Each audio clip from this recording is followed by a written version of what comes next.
Hey guys, it's me, Spyro Vuji. Today I have some exciting things, which is Disney conspiracy theories. Please enjoy. Number 1. Boo from Monsters Incorporated is the witch from Brave. This one threads some sci-fi turf, but bear with us.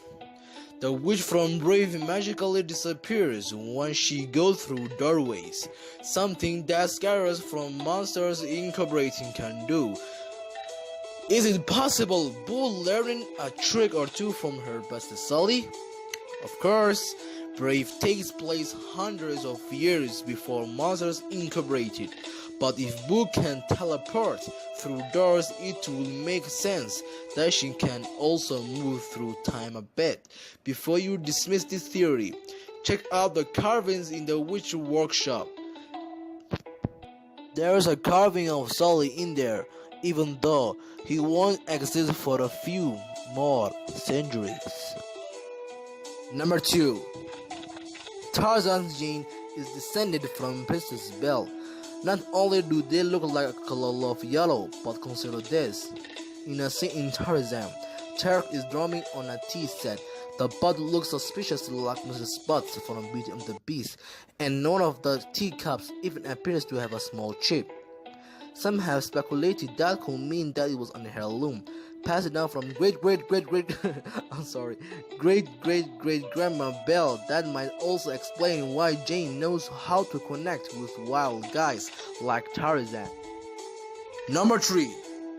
Tarzan is Frozen's, Anna, and Elsa's little brother. Tarzan was raised by gorillas, but he's definitely a human. And the internet has finally figured out who his parents are. In Frozen, Anna and Elsa's parents leave for a long boat journey and don't return. When their boat capsized during a storm, Tarzan's family was washed ashore after their boat capsized during a storm. Sound familiar? There is no mention of Anna and Elsa's parents being found, which makes it totally possible that they washed ashore in the jungle and went on to have another baby in a tree house. That makes sense. That is Elsa and Anna little brother.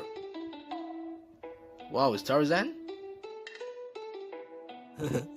When I was a kid, I loved fairy tales. I loved the idea of talking animals and brave girls and boys who overcome cruel caretakers.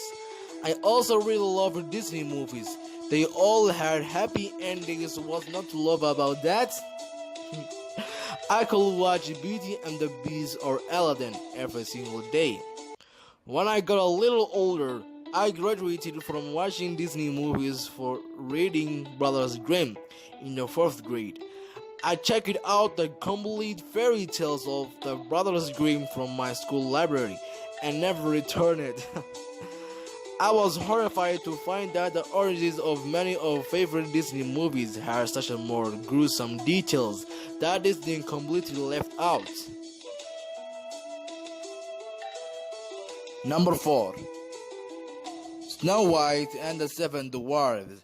In the Brothers Grimm version, the evil queen's stepmother asks a hunter to take Snow White into the forest and kill her. This also happens in the Disney movie.